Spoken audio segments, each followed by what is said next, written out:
If you enjoy what you hear here today, please consider supporting me on my Patreon page. Every dollar helps, and you get to see content that you won't see here. Chapter 4. Canterlot. A few days later. It's been a pleasure, as always, Queen Twilight said to Queen Draco as they approached the Hive's exit. But I suppose I shall be seeing you again soon? If all goes to plan, Draco confirmed. But I never take anything for granted. I know. Be cautious, and be safe, my friend. We know not what lies within that ruin, Twilight stated. Draco rolled her draconic eyes, giving Twilight a bemused look. Who was it telling their inquisitive and overly curious friend to stay put while we figure out that it's safe again? Twilight chuckled, conceding Draco's point. Fair enough. The doors to the Hive opened as Draco and her entourage moved on through it, Queen Twilight escorting them out.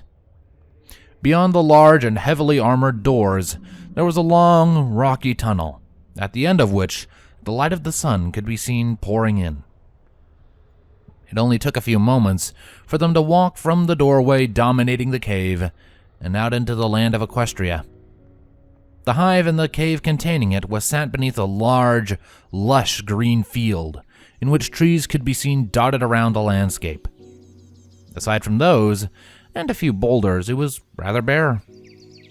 Fort Hurricane, a compound of the EUP military, was not too far away from the Hive, said Hive being located between it and the Badlands. One thing your Hive has over the old, you cannot deny the beauty in the locale, Draco commented, examining the area intently. A field compared to a desert, Twilight stated, before solemnly adding, but still, I miss it. It was where I was born, where my mother was born, and it was painstakingly built up by my grandmother. I may not have lived there anywhere near my whole life, but it was still home. Home is where the hive mind is, Draco said, thinking back on their conversation a few days prior. But it is your home now, and you make the best of it. You have created a hive worthy of you and your subjects. Your mother Chrysalis would be proud. Twilight offered Draco a small, albeit a little sad, smile. Thank you. I appreciate you saying that. Your Highness. One of Draco's guards approached the Queen and stood to attention. We are ready to move at your leisure. Thank you, Draco said to the guard, turning from him and back to Twilight. Well, I must be going. I have business I must attend to. That you do, Twilight smirked. Don't take too long or I might get impatient and turn up on your doorstep out of the blue. I'll try to make haste then, Draco remarked. Farewell, Twilight. May your fortunes continue to fall in your favor. Twilight nodded. The same to you, Draco. Have a safe trip. Draco returned the nod before turning and saying a few words to her drones that Twilight didn't quite catch. A moment later, the wings on the backs of the changelings buzzed to life, and the entourage took to the air, moving away from the hive and heading northwards. That's a long way to fly, Spike commented, walking out of the hive and coming to a halt next to Twilight. I'm sure they'll make a few stops along the way. The Crystal Empire, for instance. True. Anyway, Captain Scorpion wanted to speak with you. Twilight moved her side away from the increasingly distant changelings and to the dragon next to her. Did he say what about? Just a few changes to guard formations he wanted to run by you first, he explained. Nothing too urgent. Twilight nodded, beginning to walk back to the hive as her assistant fell into step beside her. I have time. I'll be right over. Canterlot. Everything was well in the city of Canterlot. For the most part, Equestria as a whole continued on as it always had. Celestia's sun was high in the sky, and individuals of various races walked the streets, even if the majority were ponies. Still, among the ponies one may see the odd griffin, zebra, or a member of another species. And now even changelings could be seen on occasion wandering the ancient streets. Usually visitors from either the hive of Queen Twilight or Queen Draco. However, on occasion, drones from other hives did make the trip. In an agreement with the hives created in the aftermath of Queen Crudelis's assault on equestrian soil, hives were allowed to passively collect love from equestrians as long as no ill effects occurred to the equestrians. Disguises were permitted, but various means for the guards of Canterlot and police forces of other settlements to identify changelings were now at their disposal. Many of these methods largely thanks to the assistance of the changeling Queen Twilight Sparkle in setting up. However, the agreement explicitly stated that any changeling found collecting love by force, replacing a pony, or impersonating a guard along with any other authority figure would be punished severely under equestrian law. This agreement was the most contact the other queens had undergone since their reveal to the world, the changelings largely staying isolated and hidden from others, except from the odd love collector in Equestria. Most queens had abided by the agreement, fearing the consequences of ignoring it and being discovered.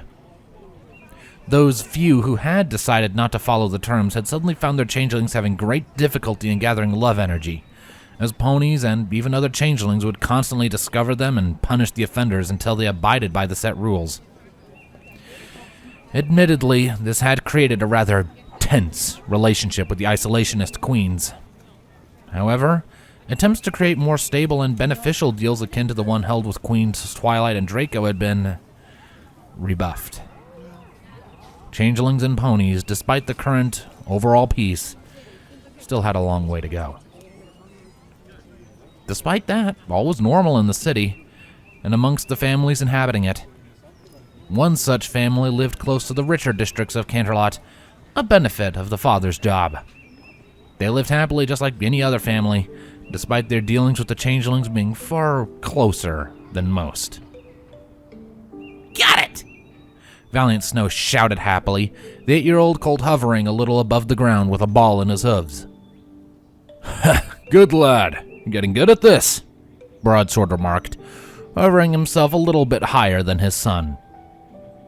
As father and son continued to fly around above the garden while throwing the ball between one another, a unicorn mare, Scarlet Snow, watched contentedly from the open back door of their relatively large Canterlot home. Valiant gave a groan of disappointment as he just fell short of catching the ball on the next throw, following it down to the ground. Don't feel bad, honey, Scarlet called out to her son. 33 is a good score. Valiant looked towards his mother, giving a still disappointed shrug. The colt had an alabaster coat, like his mother and father, but while Broadsword's mane was blonde, the young colt had a scarlet mane and tail that matched his eyes, just like his mother. However, like his father, he was a Pegasus, while his mother was a unicorn. Hey, isn't Uncle Vlad meant to be here soon? The colt asked his father as the older Pegasus landed next to his son. Broadsword scratched the back of his head. He should be, but, well, you know how busy the both of us usually are. Yeah, I guess, Valiant muttered, knowing full well about his father's and Vladimir's positions as captains of the Solar and Lunar Guard, respectively. Hey, chin up, Scarlet said as she cantered over to her family. You know Vladimir always makes time. She's right, Broadsword added in. That Thestral always finds a way. It helps that Princess Luna's always been very understanding when it comes to family. The colt raised an eyebrow. She is? Scarlet nodded, smiling.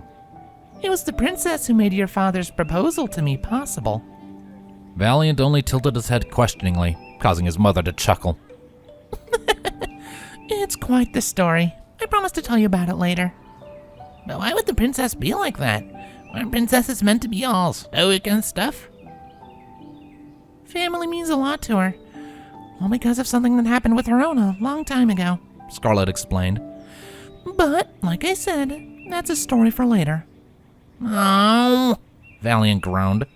You said the same thing about you being in the EUP, but you still haven't told me. You should make her pinky promise. Broadsword remarked with a smirk, only making the colt more confused. Pinky promise? What's that? Scarlet groaned in exasperation. Something that should only be used sparingly and with great care. It is said by some friends of ours that if you break one such promise, your friendship with the other pony could be ruined forever. At that moment, if one listened carefully, they could hear a distant feminine echo screaming out the word at the top of her lungs. Did any pony else hear that? Valiant asked. Scarlet and Broadsword both winced. Just ignore it, dear. Scarlet and Broadsword were saved more questions on the subject when a loud knock on the front door could be heard even from the back garden. Ah, that must be him, Broadsword stated, walking back into the house with his family not far behind. It was a short walk between the kitchen, lounge, and hallway to reach the front entrance, the figure of a pony visible on the other side of the fogged glass decorating the top of the door. Broadsword unlocked and swung the door open, revealing a Thestral on the other side in full Lunar Guard armor, his helmet held under one of his leathery wings. Uncle Vlad! Valiant rushed on forwards, glomping the prepared Thestral. Hey, kiddo, Vladimir Vespertilio greeted cheerfully. Sorry I'm late. Had to deal with this thief the changelings delivered to us. Thief? Scarlet asked. Yeah, he was just some punk who thought he'd try stealing from Queen Twilight's hive. They shipped him back here, where he's been held in the embassy for a few days while the paperwork was written and filed. He's now been moved to a cell pending trial, so it's all been sorted out now. Scarlet just rolled her eyes. Some ponies. Indeed, Vladimir responded, stepping into the home and closing the door behind him. It's been work as usual, except some of us got the day off. Broadsword chuckled. Oh, and who is that then? Vladimir gave him a deadpan look, placing his helmet down on a table in the living room before taking a seat along with the rest of them. How have you all been, anyway? Vladimir asked. It's been a while since I visited. Well, we've just been playing a bit of aerial catch in the garden, Broadsword stated. Is that right? Vladimir turned to face Valiant.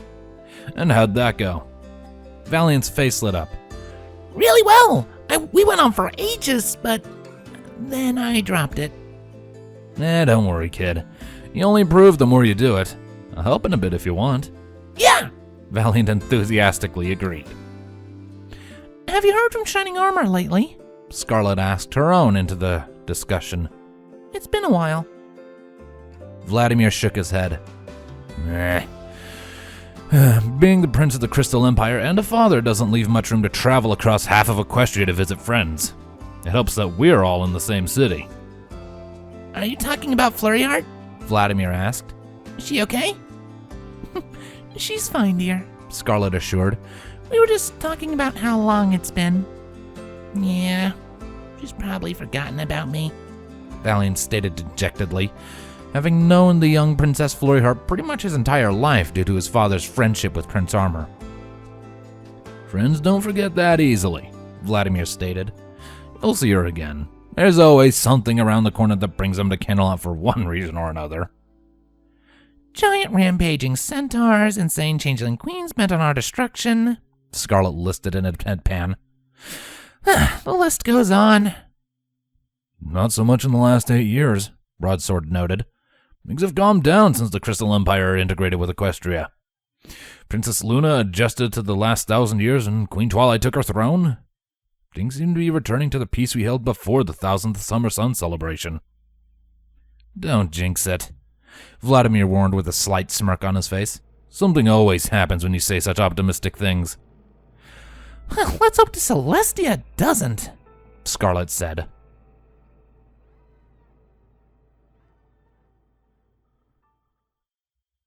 Canterlot Castle.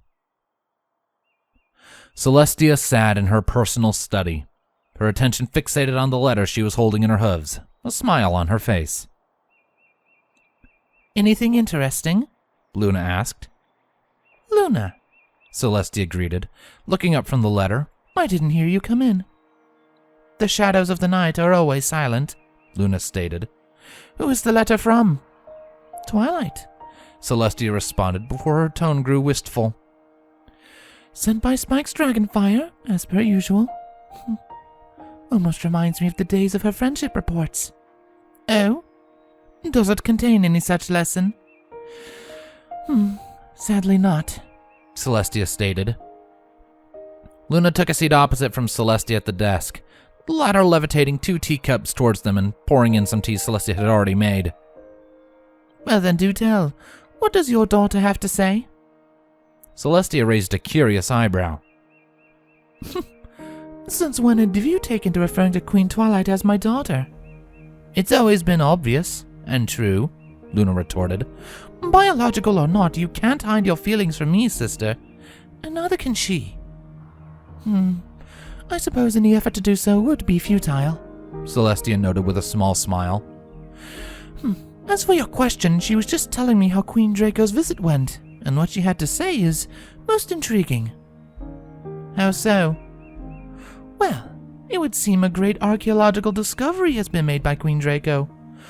A ruin of changeling design predating even our own mother, or Discord. Predating Discord? That's hard to imagine, Luna stated. We have lived so long. I forget there is even a history beyond us on occasion. What is inside? She does not yet know, Celestia responded. Queen Draco is in the process of opening the doorway and making sure it is safe. Twilight intends to explore it with her once those 2 things have been accomplished. She loves her studies, and this goes a long way in that regard, Luna noted. Still, history beyond even what we have knowledge of, I'm surprised you're not going with her.